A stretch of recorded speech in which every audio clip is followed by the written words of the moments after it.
Entendeu, mãe? A paz do Senhor Jesus, irmãos, amém? Nós vamos estudar hoje a lição número 5, já foi lido já o texto, mas eu queria ler com vocês o capítulo inteiro, porque nós vamos dissecar esse capítulo, e nós vamos também ver e entender de onde Jesus extraiu esse texto, porque talvez esse texto seja um dos textos mais difíceis de interpretar, que nós conhecemos. Eu creio que hoje nós vamos conseguir entender esse texto completamente.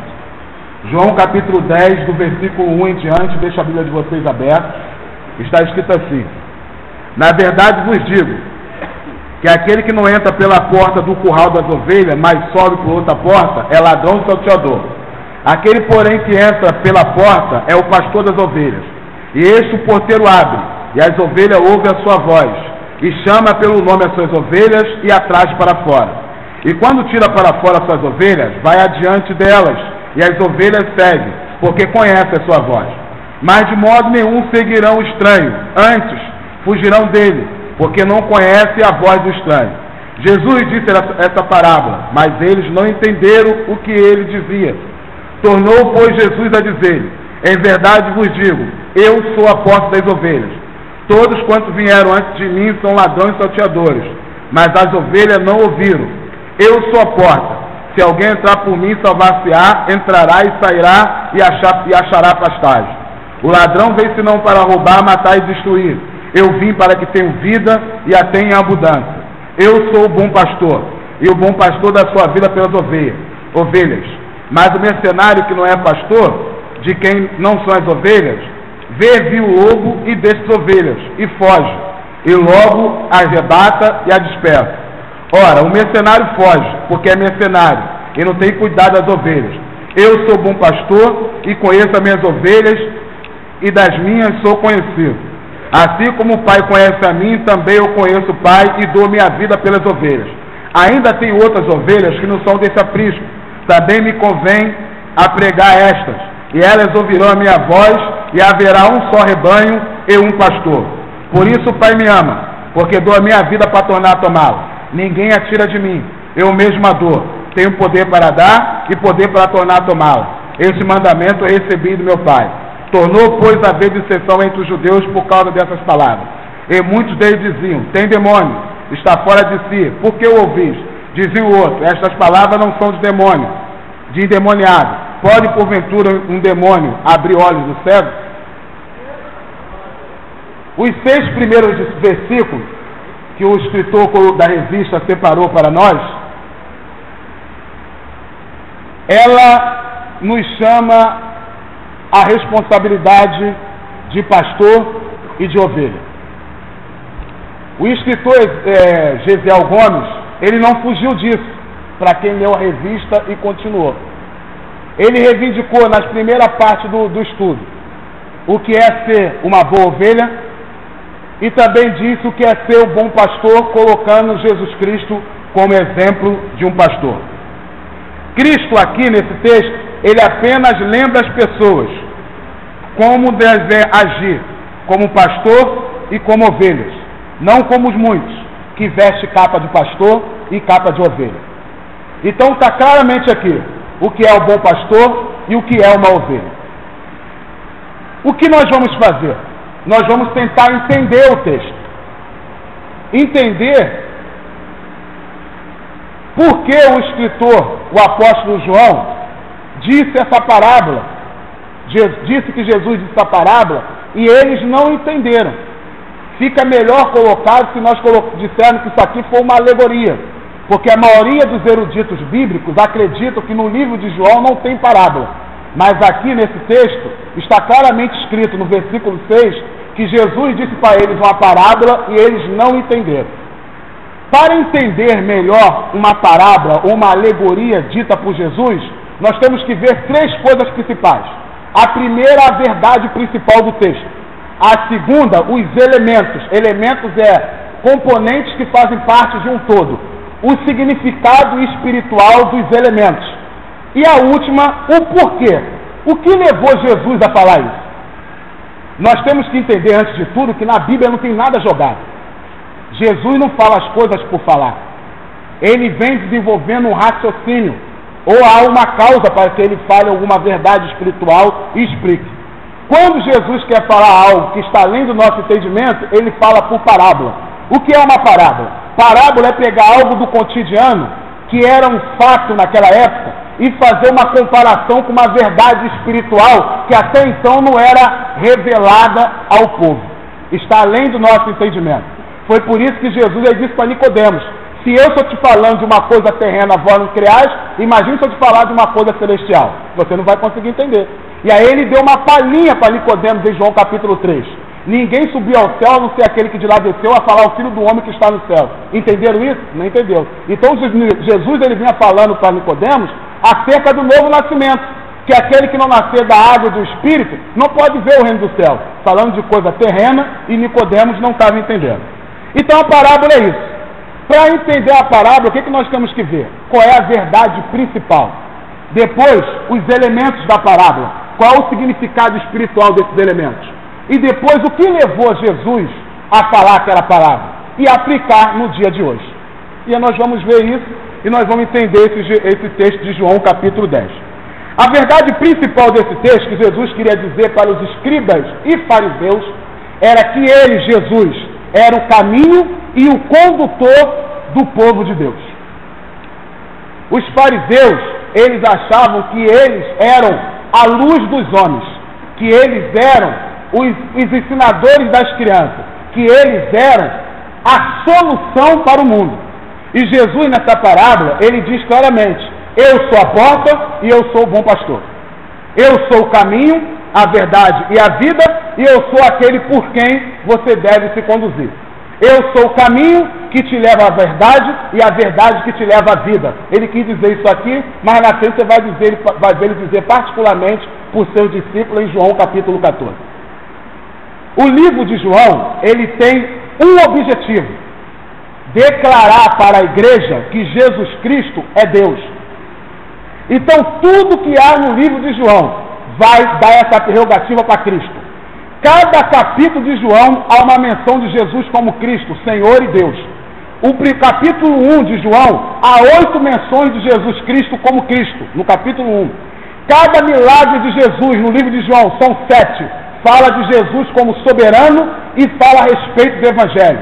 Cada pronunciamento de pessoas dizendo que Jesus é Cristo, são 7, registrado no livro de João, para dizer também que Jesus Cristo é o Cristo. Há 7 menções de Jesus Cristo dizendo eu sou, no livro de João, para dizer que Jesus Cristo é Deus. E no livro de João, no capítulo 19, quando há aquela inscrição colocada lá, eis aqui o rei dos judeus, e foi colocado em 3 línguas, no hebraico, no aramaico e no grego, foi para dizer para todas as nações que Jesus Cristo é o rei dos reis e senhor dos senhores. Hebraico é a língua da religião, o hebraico é a língua da religião, o grego é a língua da filosofia e o latim é a língua da política. Então, para todos os segmentos políticos, sociais e religiosos, eis aqui o rei dos judeus.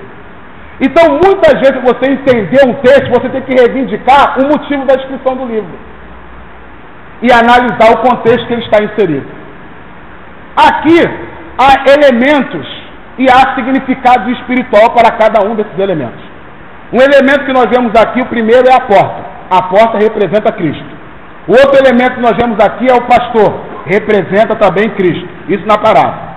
Aí nós vemos aqui um outro elemento que traz uma certa confusão. A ovelha. A ovelha aqui ainda não representa a igreja. Representa os gentios e os judeus. Por que você está dizendo isso, Luiz? Porque aqui também tem aprisco. E o aprisco aqui representa Israel e o mundo. No versículo 1, Jesus está dizendo assim, todos aqueles que vieram antes de mim é ladrão e salteador, porque não entrou pela porta. Está falando do primeiro aprisco de Israel. Aí você vai ver que depois ele fala assim, mas ainda há outras ovelhas que não são desse aprisco. Está falando dos gentios. Também me convém agregar esses, e aí será um só povo e um só pastor. Aí sim, está falando da igreja.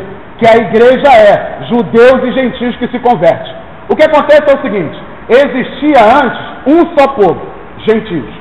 Depois Deus chama Abraão e passa a ter dois povos na terra, gentios e judeus. E aí todos pecaram e destituídos estão da glória de Deus.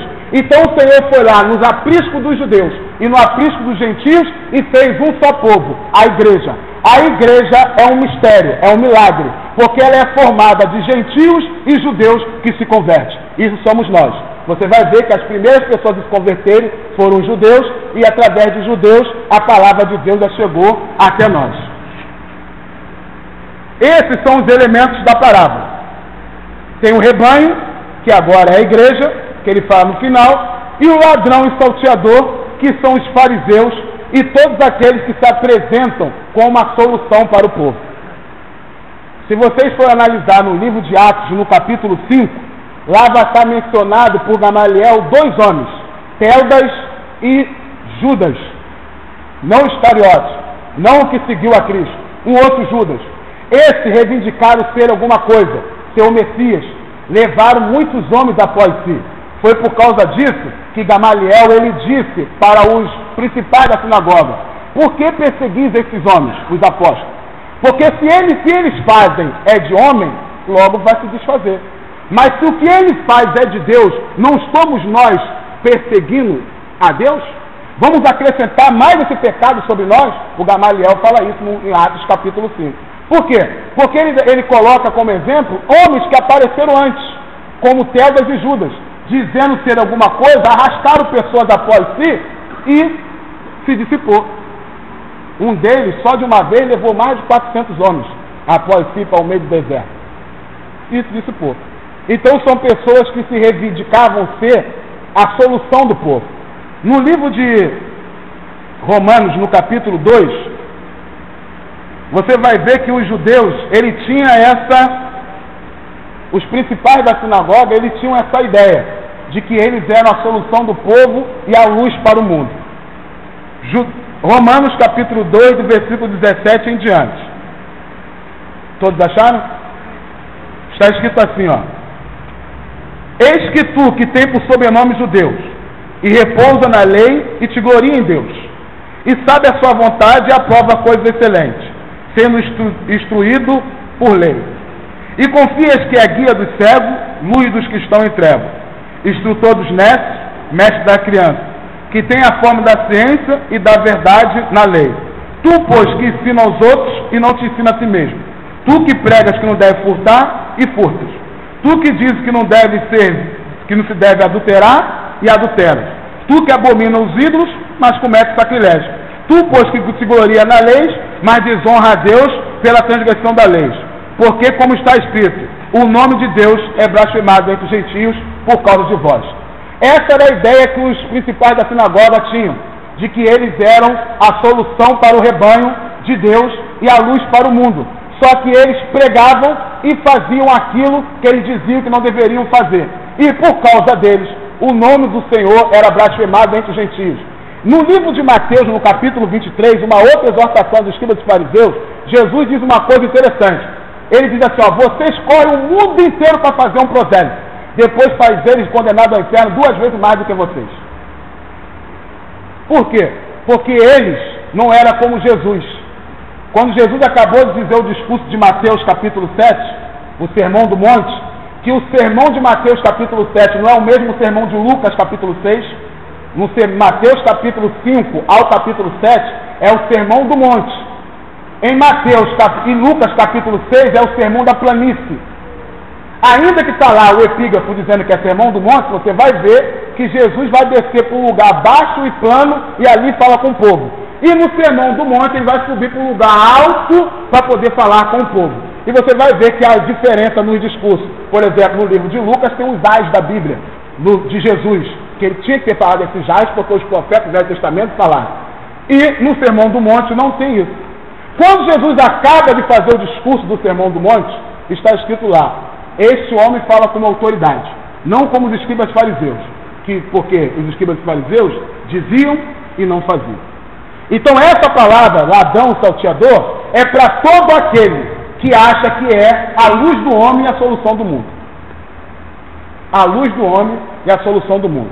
É interessante que o apóstolo Paulo fala em 1 Coríntios, no capítulo 3. Eu plantei, Apolo regou, mas quem deu crescimento foi o Senhor. Nem quem planta e nem que rega alguma coisa, mas o Senhor que dá o crescimento. Isso nós temos que colocar na nossa mente. Você que discipula, você que lidera, você que está em frente do departamento, você que está na igreja auxiliando o pastor, você vai ser usado por Deus, mas só quem é alguma coisa é o Senhor que dá o crescimento. Porque havia dissensão na igreja de Corinto, porque eram 4 grupos que haviam lá.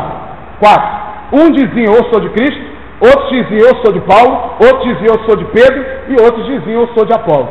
E o pior grupo que tinha lá era o que dizia, eu sou de Cristo, porque esse não queria se sujeitar a ninguém. Pelo menos que diziam que era de Paulo, de Pedro e de Apolo, se sujeitavam aos ensinamentos de Pedro, Paulo e Apolo. Mas o que dizia, eu sou de Cristo, não, eu sou de Cristo. Eu recebi, foi direto dele, ninguém falava nada com eles. Então eles eram o maior problema da igreja de Corinto. Essa é a primeira coisa que nós temos que entender. A verdade principal, os elementos da parábola e agora o contexto que está inserido. Para que possamos entender melhor o texto, precisamos considerar 2 aspectos. Que fato do cotidiano Jesus estava usando aqui? Jesus estava usando um fato do cotidiano daquelas pessoas. Aprisco era um local rodeado de pedra, geralmente era redondo, feito com muro de pedra que ia até uns 3 metros de altura. E só tinha uma abertura. E ali eles botavam as ovelhas durante a noite. Só quem guardava ovelhas ali eram vários pastores. Então tinha vários rebanhos.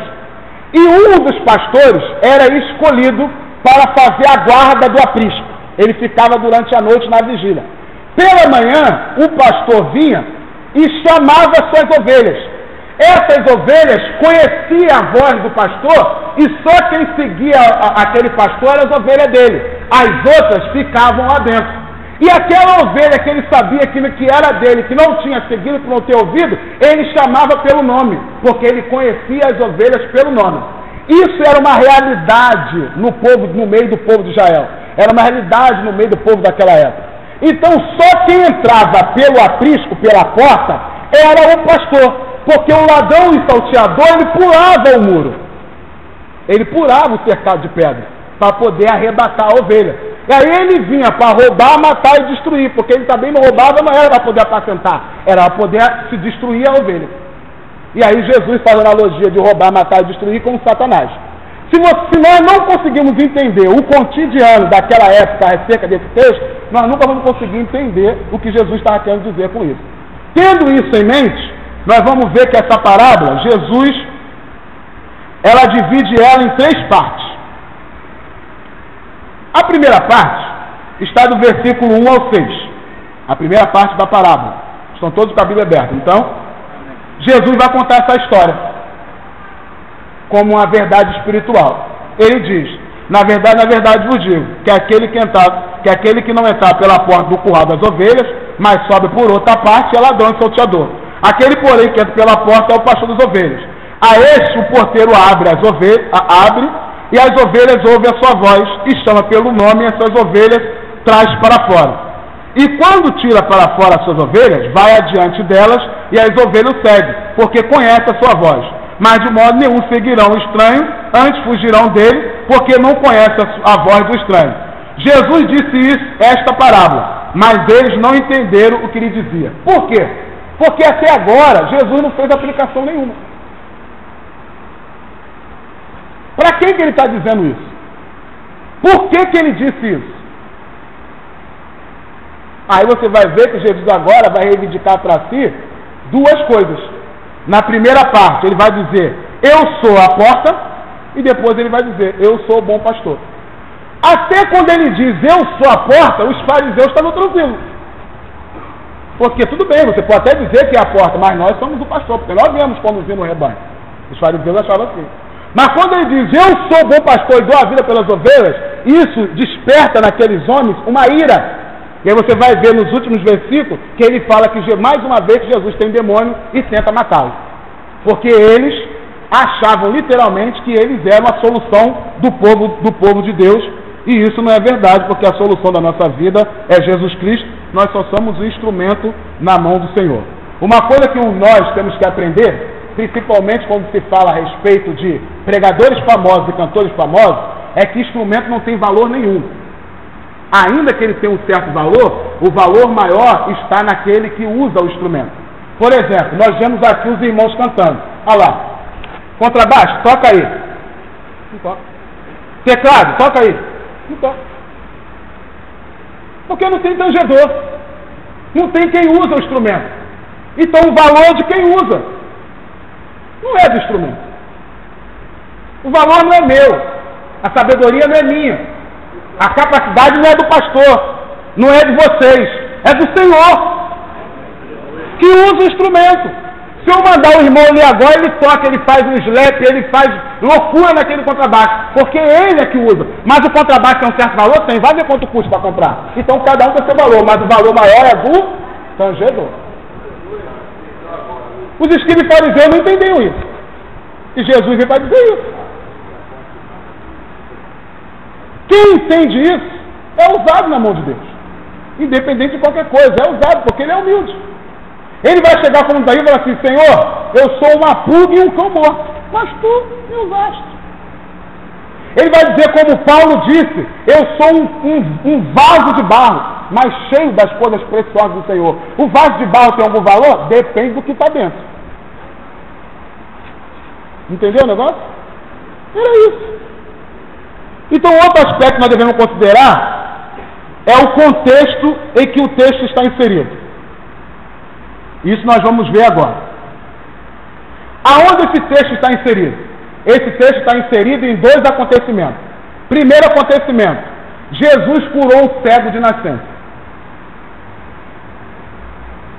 E aí, Jesus mandou ele lavar no tanque, o tanque dos enviados. E aí os escribas e fariseus interrogaram dentro do templo para saber quem foi que o curou. E aí ele foi expulso, você vai ver o desenrolar. Nisso que ele é expulso, que ele é expulso lá de dentro do templo, parte dos escribas e fariseus vem seguindo esse cego. E Jesus encontra com ele pelo caminho. Então, para você entender esse texto, você vai ter que primeiro analisar ele a partir de João capítulo 9, do 35 em diante. Então, olha só como é que está escrita a palavra de Deus. Jesus ouviu que tinham expulsado, e entrando disse: crês tu no Filho de Deus? Você vai ver, expulsaram ele da sinagoga e parte de homens vem seguindo ele. Aí, crês tu no Filho de Deus? E respondendo disse: quem é ele, Senhor, para que eu creia? Jesus disse: tu tens visto, e é aquele que fala contigo. E ele disse: creio, Senhor, e o adorou. E disse Jesus: eu vim a este mundo para juízo, a fim dos que não veem, vejam, e os que veem sejam cegos. Olha só como é que tinha os escribas e fariseus junto com o cego. Aí fala assim: aqueles fariseus que estavam com ele, ouvindo isso, disseram: também nós somos cegos? Disse Jesus: se fosse cego, não teria pecado, mas agora diz: vemos, por isso o vosso pecado permanece. Na verdade vos digo. É um texto só, é um discurso só. Aquele que não entra pela porta é ladrão salteador. Está dentro do discurso. Jesus está dizendo para os escribas e fariseus assim: além de vocês serem cegos, vocês não são só cegos, vocês são ladrão e salteador. Porque conduz o meu rebanho por onde eu não conduziria.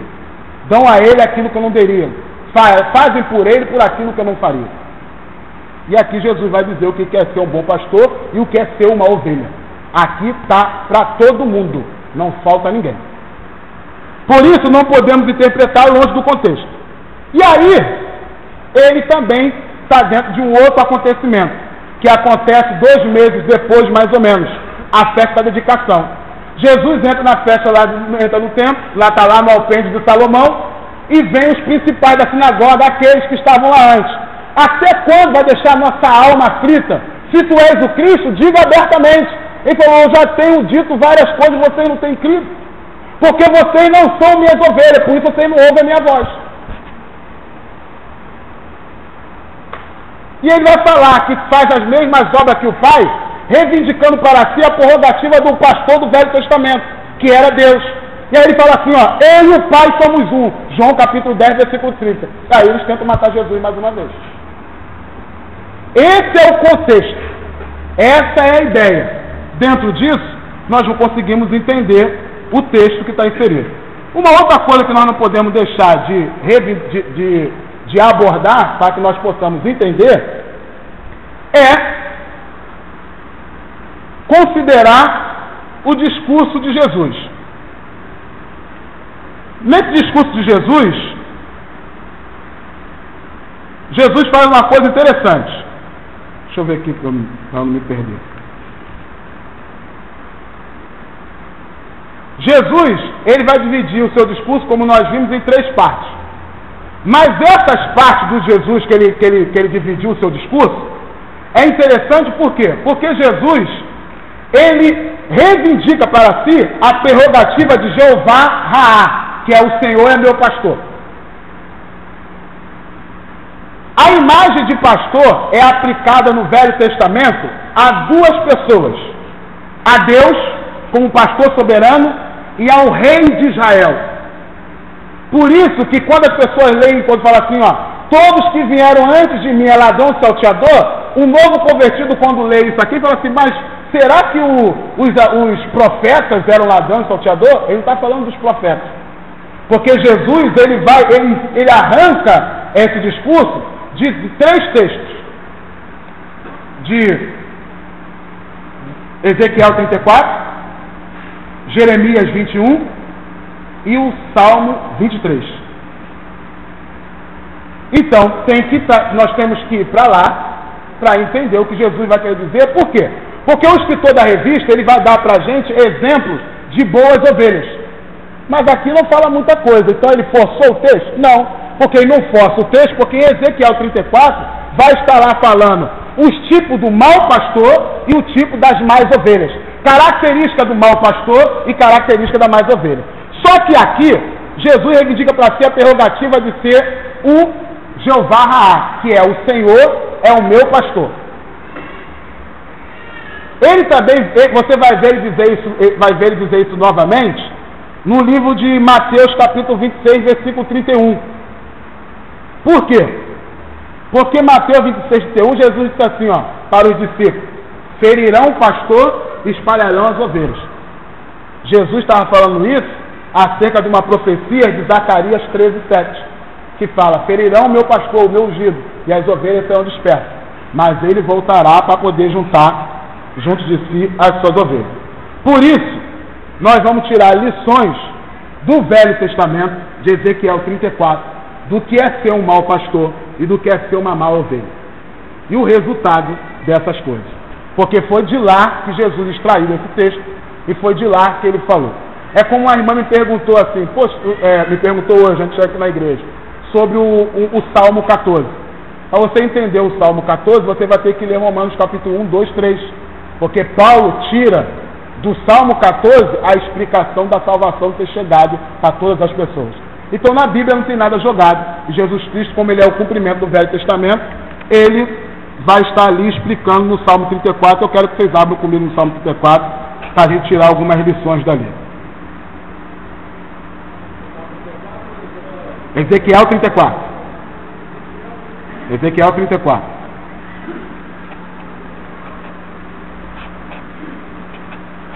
O capítulo de Ezequiel 34 é dividido em 2 partes. A primeira parte, as ovelhas estão perdidas. E aí há a primeira vinda do pastor que junta as ovelhas, que é Cristo. A segunda parte, já não é só a causa, não é só o pastor. Lembra, no Velho Testamento o pastor era Deus e os reis de Israel. Então essa palavra aqui é para os reis de Israel, em que nós podemos fazer aplicação para hoje. Na segunda parte de Ezequiel, a partir do versículo 17, ele está falando que as ovelhas de novo vão ser espalhadas, vão estar fora do aprisco, mas não por causa do pastor, mas por causa de outras ovelhas. E aí vai se levantar Davi, que vai reger as ovelhas do Senhor. Isso aqui está falando escatologicamente do milênio, quando Deus quando Jesus Cristo reinará no milênio através de um preposto. É importante a gente estudar escatologia, que quem estudar, qualquer pessoa coerente sobre escatologia, vai ver que Jesus vai reinar no milênio através de um preposto. E aqui é um dos textos. Ezequiel talvez seja o livro que mais fale sobre isso. Porque fala que o rei que vai reinar no milênio, ele vai oferecer sacrifício, ele vai casar e vai ter filhos. Jesus não vai fazer isso. E aqui ele fala que será Davi. Como não vai ressuscitar Davi para ele não reinar junto, para ele reinar, será a descendência de Davi, que nunca parou. Nós não sabemos quem é, nem os principais judeus, mas Jesus sabe quem é. Mas isso aí é uma outra coisa, não vou entrar em escatologia não. Então olha só, característica do verdadeiro pastor, característica do mau pastor, está aqui. Ezequiel 34, do 1 ao 4. Quero que vocês leiam comigo. E veio a minha palavra do Senhor dizendo: Filho do homem, profetiza contra os pastores de Israel. Profetiza e diz aos pastores: Assim diz o Senhor Jeová: Ai dos pastores de Israel, que se apacentam a si mesmos, e não apacentarão os pastores das ovelhas? Comeis a gordura e vos vestis da lã, e degolai o cevado, mas não apacenta as ovelhas. A fraca não fortalece, a doente não curaste, e a quebrada não ligaste, a desgarrada não tornaste trazer, e a perdida não buscaste, mas domina sobre elas com rigor e com dureza. Assim se espalham, por não haver pastor, e ficaram para pasto de todas as feras do campo, porquanto se espalharam. A primeira característica que nós vemos aqui do mau pastor é que ele apacenta a si mesmo. Ele só pensa em si. Primeiro a vontade dele, depois as ovelhas. Apacentar é pegar as ovelhas e levar para bom pasto, para comer boa comida. Você vai ver por aí muitos pastores se auto-nomeando, ou então se autodizendo dos seus muitos seminários, das suas muitas formações. No entanto, quando ele prega, é comida podre, nojenta, é porcaria que dá para a igreja. Mas ele reivindica. Eu conheço um que ele conseguiu ser doutor em demoniologia. Eu não sei o que é isso. Eu nunca vi isso. Mas vai ver a mensagem do cara. É porcaria. Doutor em demoniologia e doutor em divindade. Eles reivindicam muito conhecimento. Buscam conhecimento de todo jeito. Muitas vezes vão lá em Caxias comprar a carteira. Mas quando vão pregar para o povo, prega besteira. Sabe por quê? Porque o melhor alimento é para eles. Aqui apacentar alimento, falando da palavra. Eles buscam o melhor. Viajam para grandes seminários, para grandes coisas. Mas a igreja, ele prega bobeira. Então o que está querendo dizer assim, ó, apacenta a si mesmo, vê o significado da palavra apacentar no dicionário Aurélio. Significa levar o rebanho para pastos bons, para comer boa coisa. A segunda coisa que nós vemos aqui do mau pastor é que ele come a gordura e veste a lã. E degolam o gado, mas não apacentam a ovelha. Vivem luxuosamente. Em muitas igrejas você vai na garagem, graças a Deus isso não acontece aqui, porque aqui tem irmãos bem abençoados. Os melhores carros são do pastor. Eles vestem terno Armani de 30 mil reais, arrecadando a oferta da ovelha. Eles vivem luxuosamente, mas as ovelhas vêm a salário mínimo e passam necessidade. Mas eles vivem assim, têm coragem. Isso acontecia no Velho Testamento e acontece hoje, em que os reis de Israel viviam luxuosamente, mas o povo na miséria e na fome. Se eu pedir para levantar a mão aqui, uma pessoa está passando uma prova, garanto que várias pessoas vão levantar. Graças a Deus que nós temos a visão de que todo o povo de Deus tem a capacidade de ser abençoado, e isso nós temos ensinado aqui. Mas o que acontece por aí não, eles ficam mercanteando a fé, vendem o evangelho por R$ 1,99, arrancam do povo tudo que pode, com discurso evasivo, palavra de persuasão humana, com mentiras, promessas não cumpridas. Uma igreja foi condenada pelo Supremo Tribunal Federal a pagar R$450 mil a um fiel, porque prometeu uma campanha e não cumpriu.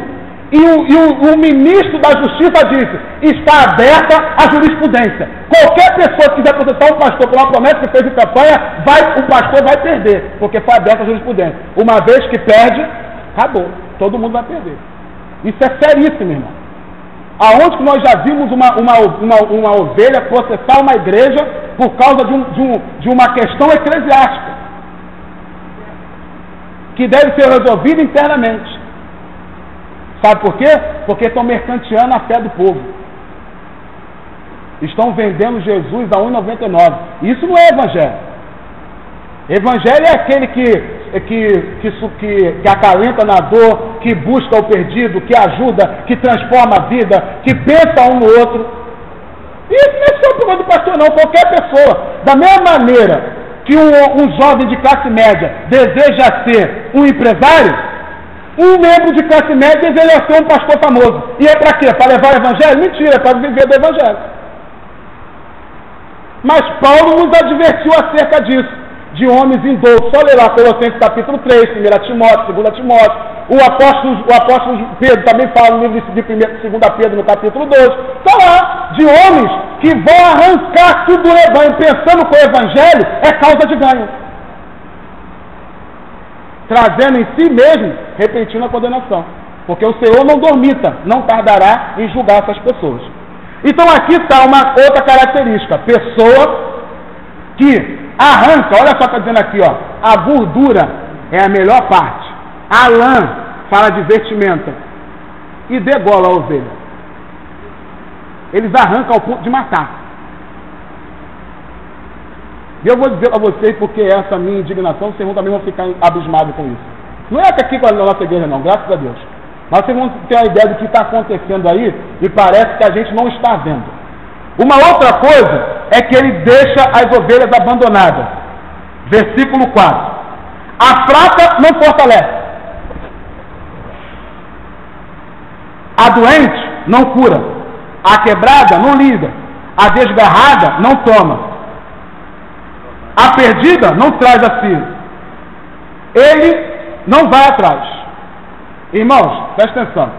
Eu sei que é difícil, quando uma igreja é muito grande, o pastor lidar pessoalmente com cada pessoa. Você tem que entender isso. Por isso que desde a época de Jetro, desde a época de Moisés, Deus deu sabedoria a Jetro para dividir o povo em grupos e colocar líder de 10, de 50, de 100 e de 1000. E Moisés só ia julgar as causas principais. As questãozinhas, resolva com o chefe do departamento. É isso. Desde o Velho Testamento é assim. Moisés pediu antes, Deus levantou 70 anciões, tirou o espírito dele, dividiu para 70 pessoas. E depois Jetro vai e aconselha para ele: isso é loucura que você está fazendo, você quer fazer tudo sozinho? Separa entre vocês homens idôneos do grupo. Aí vem Jesus, que poderia fazer tudo sozinho, tem 12 patetas junto com ele, que transforma nas 12 melhores pessoas que o mundo já viu. Um que se perdeu, mas os outros 11 mudaram a história do mundo. Eles simplesmente mudaram a história do mundo. O mundo é contado antes de Cristo e depois de Cristo, porque Jesus veio e mudou, e eles acabaram de mudar, vamos dizer assim, ó, de botar o mundo de cabeça para cima, como diz Ezequiel, o pastor Ezequiel Teixeira, porque eles foram seguindo o que Jesus ensinou. Uma outra coisa do mau pastor, que está aqui, são dominadores e rigorosos.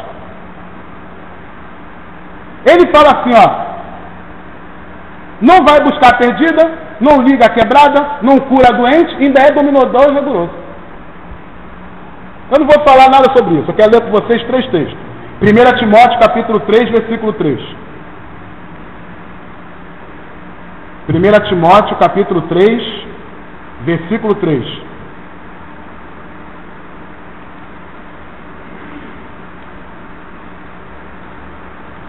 Quem achou pode ler, se quiser. Tá bom, solta aí. Não dado ao vinho e não Abre aí, Tito, capítulo 1, versículo 7. Quem achar pode ler. Porque convém que o bispo seja irrepreensível como dispenseiro da casa de Deus, não soberbo nem iracundo, nem dado ao vinho, nem espancador, nem cobiçoso. Só até aí. Não soberbo, nem iracundo, nem espancador. Agora eu quero ler com vocês 2 João, capítulo 9, versículo 10. Segundas cartas de João, versículo 9 e o versículo 10. Segunda carta de João, versículo 9, versículo 10. Queixa contra Diótrefes, o elogio de Demétrio e saudações. Tem escrito a igreja, mas Diótrefes, que procura ter entre eles o primado, não nos recebe. Pelo que se eu for, trarei à memória as obras que ele faz, proferindo contra nós palavra maliciosa, e não contente com isto, não recebe os irmãos e impede o que querem recebê-los e lança-os fora da igreja. Amados, não sigam o mal, mas o bem. Quem faz o bem é de Deus, mas quem faz o mal não é de Deus. Todos dão testemunho de Demétrio, até a mesma verdade. Também nós testemunhamos, vós sabeis que o vosso testemunho é verdadeiro. Qual é o resultado disso? Bota lá Ezequiel 34 de novo. Terceira carta de João. Qual é o resultado disso? Ezequiel 34, o versículo 6. As minhas ovelhas andam desgarradas por todos os montes, por todos os outeiros. Por que eu estou falando sobre isso, irmãos? Aqui não é um problema de pastor. Aqui é um problema geral. Porque nós vamos ver que aqui também há uma exortação a ovelhas que não são agradáveis a Deus. Por que eu estou falando sobre isso?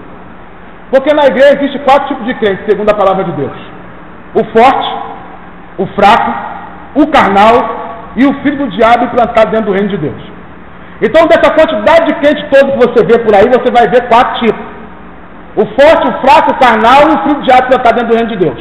Então, dali você só vai tirar a metade, vamos dizer assim, na metade não, 2 tipos: o forte e o fraco, porque esses são crentes. O carnal e o filho do diabo implantado dentro do reino de Deus, o filho do diabo implantado dentro do reino de Deus, eu sei que não é crente.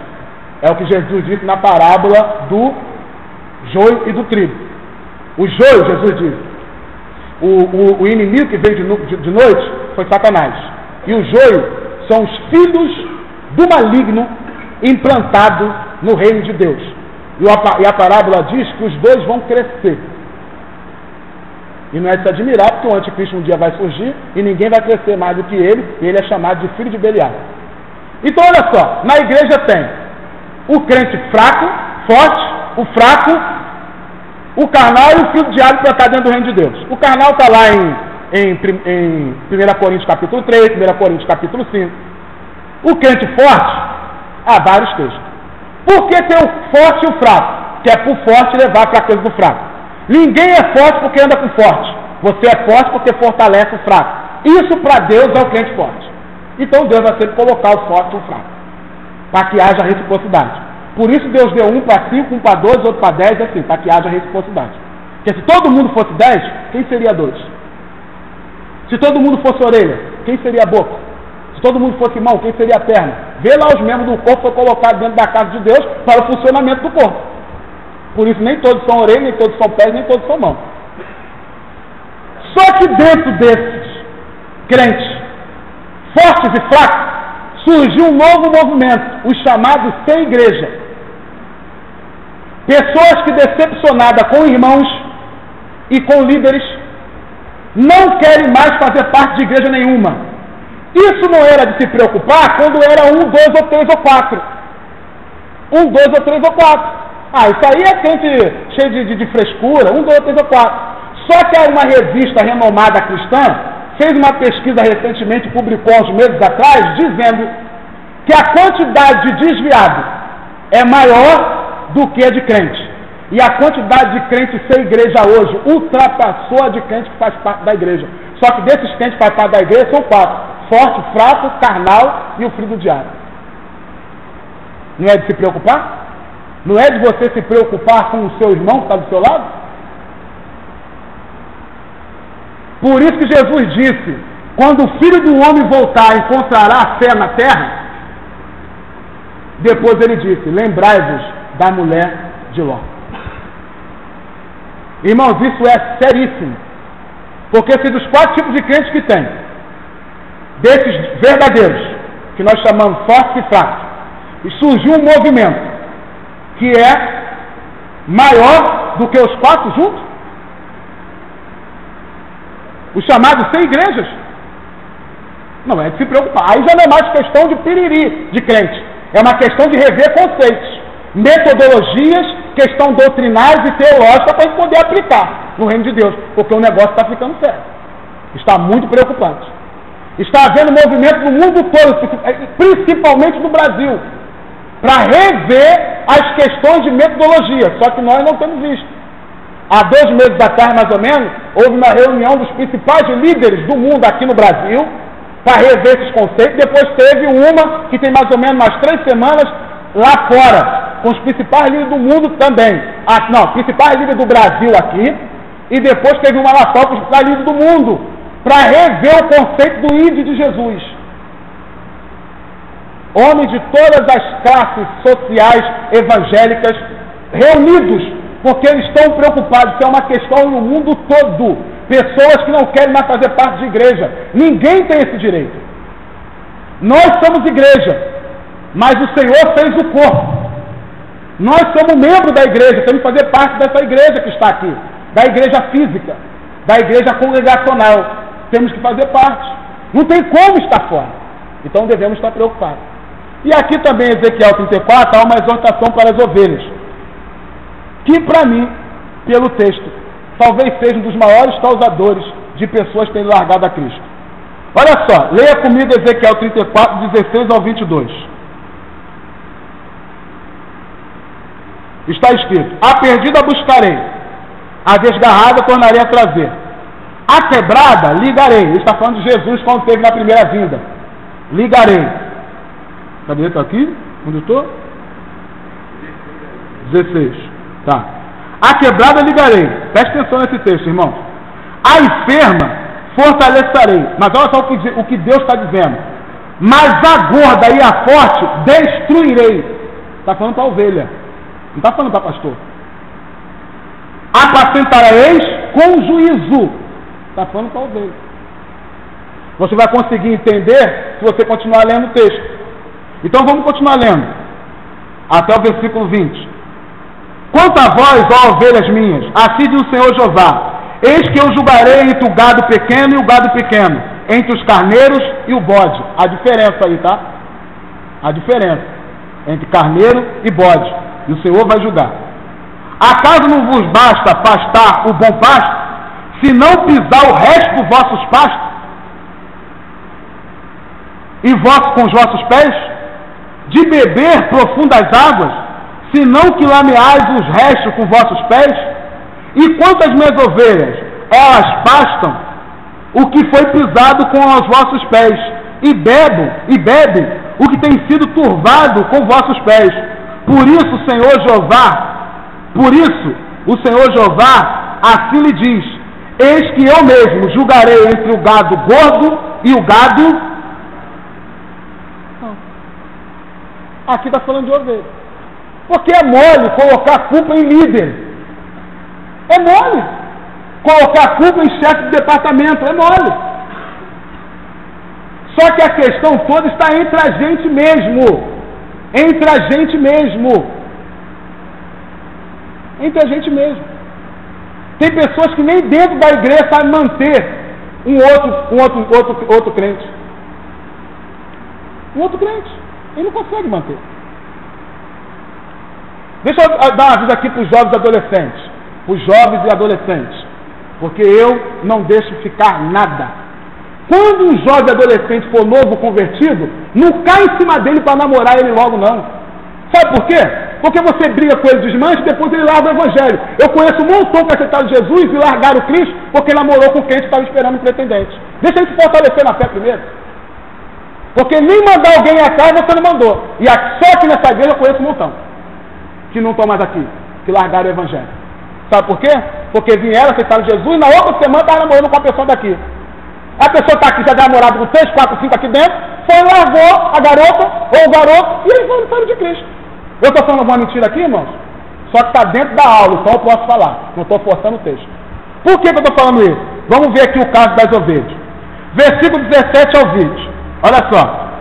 E quanto a vós, ó ovelhas minhas, assim diz o Senhor Jeová, eis que julgarei entre o gado pequeno e o gado pequeno, entre o carneiro e os bodes. Acaso não vos basta pastar o bom pasto? Acaso não vos basta pastar o bom pasto? Aí pisa no pasto para que as outras ovelhas comem pasto pisado.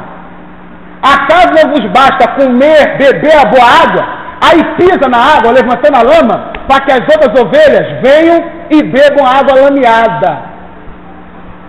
É isso que a gente faz, irmão. Sempre fizemos. Mas não prestamos atenção nisso. Esse texto nos fala daqueles que só pensam em si mesmo, que oprimem os outros, que enriquece, mas não estende a mão para os que estão do lado. Vê que ele diz: eu vou julgar entre o gado gordo e o gado magro. E tu, gado gordo e forte, eu vou vir sobre vocês com juízo. Sabe por quê, irmãos? Porque, irmãos, presta atenção numa coisa. Por que Deus destruiu Sodoma e Gomorra? Por causa da imoralidade sexual? Não, irmão, isso aí foi a ação cabal do pecado deles.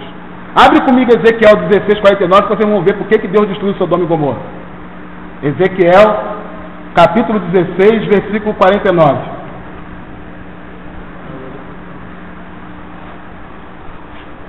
Obrigado. Todos acharam? Ezequiel 16, versículo 49. Eis que esta foi a maldade de Sodoma, tua irmã. Presta atenção, irmãos. Soberba, fartura de pão, abundância de ociosidade, teve ela e suas filhas, mas nunca esforçou a mão a um. Por isso Deus destruiu Sodoma e Gomorra. Entregou eles às suas paixões. Eles cometeram torpeza, foi o pecado cabal, foi a imoralidade sexual. Mas quando o povo de Sodoma estava cometendo o pecado da imoralidade sexual, você só vai conseguir entender isso se você ler Romanos capítulo 1, você vai ver que o povo de Sodoma já estava sob juízo. Porque em Romanos capítulo 1 fala que Deus vai deixar o povo sob juízo, por quê? Porque vai entregar as pessoas às suas próprias paixões. E aí, entrega as suas próprias paixões, perdição total. Entendeu? Foi o que aconteceu com a igreja de Laodiceia. Abre lá em Apocalipse lá.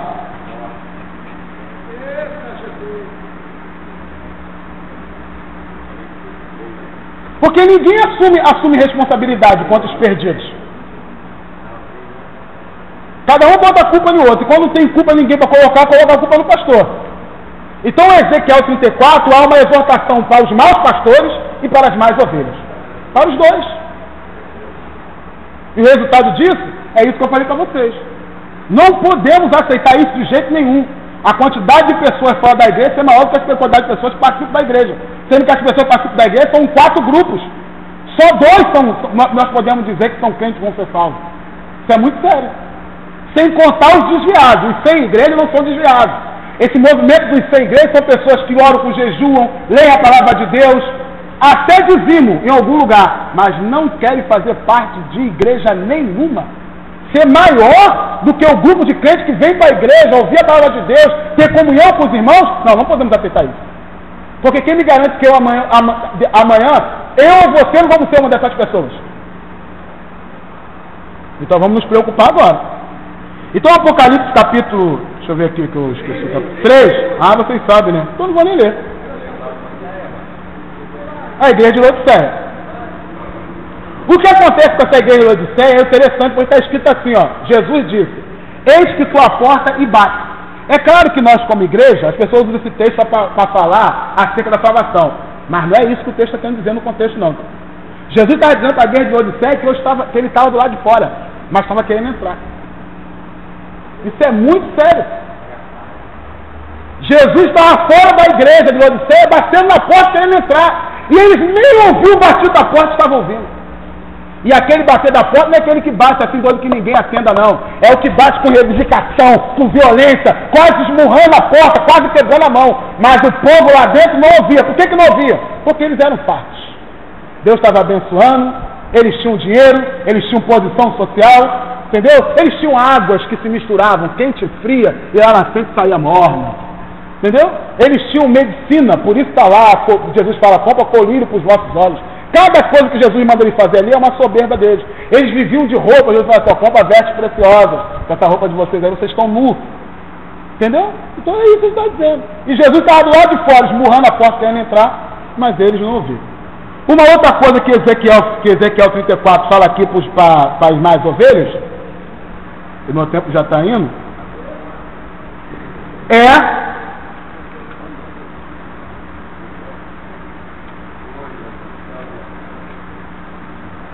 Ezequiel 34 fala aqui para mais ovelhas, está no versículo 20 e o versículo 21.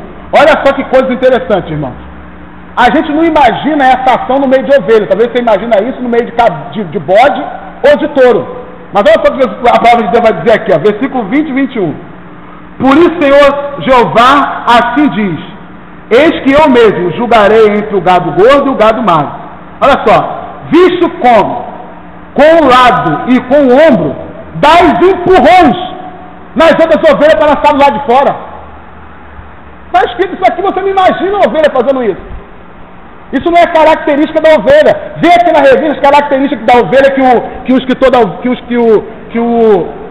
Gesiel Gomes colocou. Ele colocou aqui, ó, a ovelha, ela é dócil. A ovelha nunca é dada para agressões. A ovelha não possui senso próprio de direção. Então ela não pode fazer isso. Mas a palavra de Deus diz que as ovelhas dele estavam fazendo isso. A ovelha dele, Deus falando. As minhas ovelhas fazem isso. E o que isso quer dizer para nós? Esse texto não fala das disputas e contendas que há entre nós, das invejas, das pelejas, dos porfins que há no nosso meio. Irmão, deixa eu dizer uma coisa para você. Quem dá o dom é Deus. Então, irmãos, seja crente e reconheça o dom que Deus deu para o outro. E não fica com inveja. Era para ser você e não foi? Está tudo bem. Num dia que eu fui consagrado a diácono, o pastor que pregou lá foi o Elcio de Assis. Ele falou que antes dele ser famoso, dele ser conhecido, ele ficava muito preocupado. E aí ele deu uma palavra para a gente, para todos que estavam ali. Ele falou assim, irmãos, Deus tem o plano do seu ministério. Deus tem. Então fica tranquilo. Entendeu? A pessoa recebeu, bênção, o que você queria? Espera. Quando eu comecei a pregar, uma frase que eu dizia muito, que eu até parei de falar, era isso. Naquela época eu vivia uma situação financeira muito ruim, então eu dizia isso, eu me sustentava em cima disso. Eu dizia, irmãos, quando todo mundo for abençoado, eu não vou ficar preocupado, porque não tem mais ninguém para ser abençoado, então chegou a minha vez. E quando ninguém for abençoado, eu também não ficarei preocupado, porque possa ser que Deus comece a abençoar o povo por mim. Eu sempre disse isso. E minha esposa está aqui, ela sabe, eu sempre fui uma pessoa de fé mesmo, de ficar tranquilo diante da situação. E sempre fui. Então, se Deus não te deu aquilo que você viu o outro receber, não inveje. Não empurre com o ombro. Isso aqui está querendo nos levar a cerca de quê? Contenda, discussões, mentiras, grosserias, inimizade, ciúmes e outras coisas semelhantes a essa. Abra comigo em Gálatas capítulo 19, capítulo 5, do versículo 19 ao 21. Gálatas capítulo 5, do versículo 19 ao 21.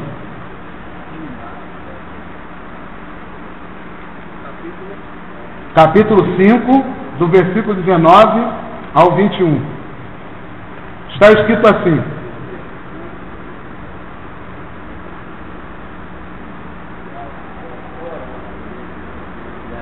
Os quais, havendo perdido todo o sentimento... Peraí. Opa, eu estou em texto. Eu abri em Efésios. 5,19. Tá aqui. Porque as obras da carne são manifestas, a quais são prostituição, impureza, lascívia.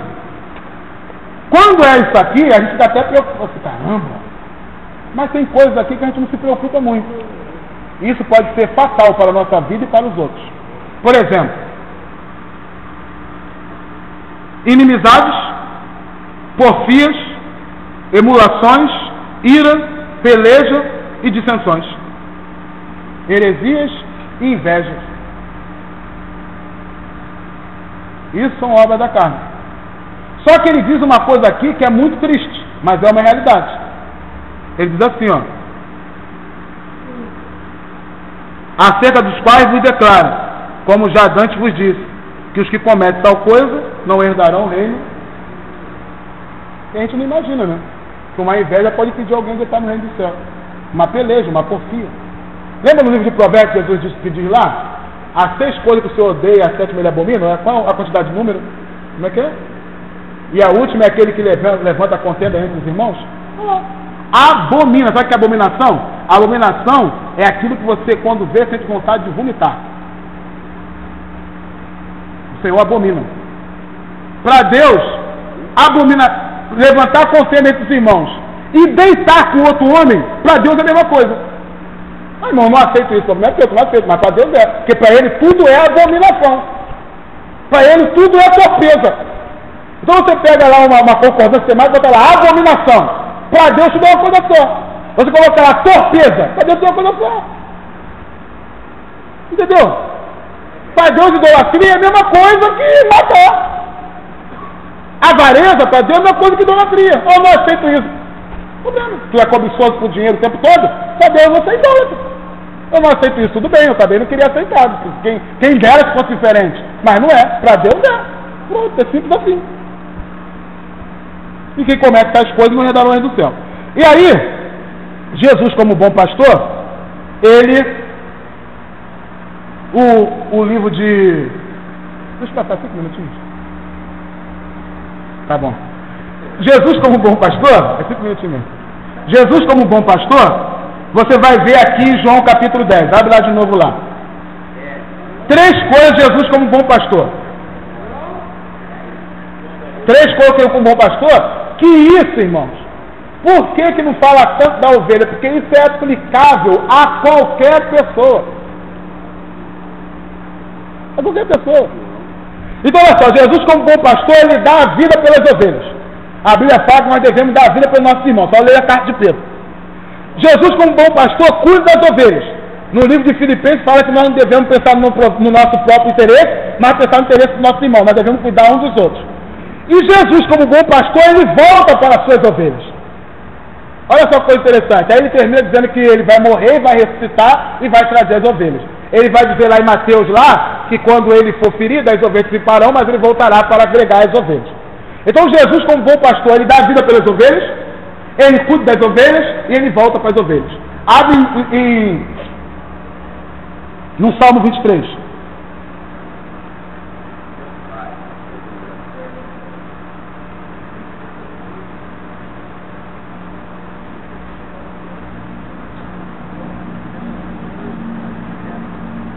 Deixa aberto no Salmo 23 aí. Não vai dar tempo de eu dissecar o Salmo 23 que eu ia fazer isso, mas eu quero mostrar uma coisa interessante para vocês. Olha só. 3 coisas de Jesus como bom pastor. Preste atenção. Jesus dá a vida pelas ovelhas, Jesus cuida das ovelhas e Jesus volta para as suas ovelhas. Isso tem relação com 3 salmos. O 22, 23 e 24.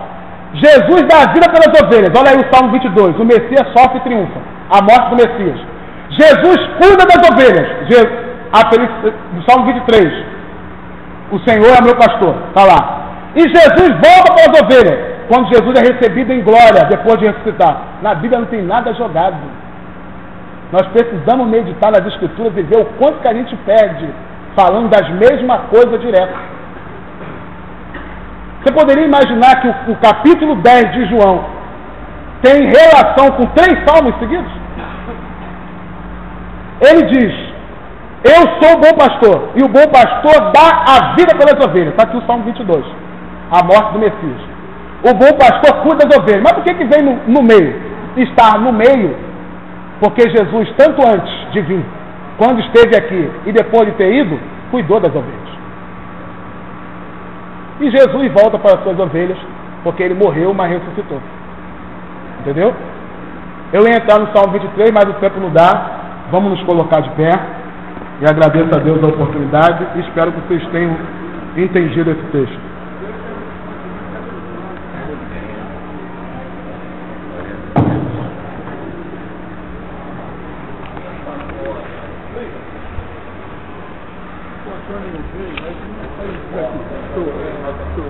Hoje foi classe 1, conta tudo.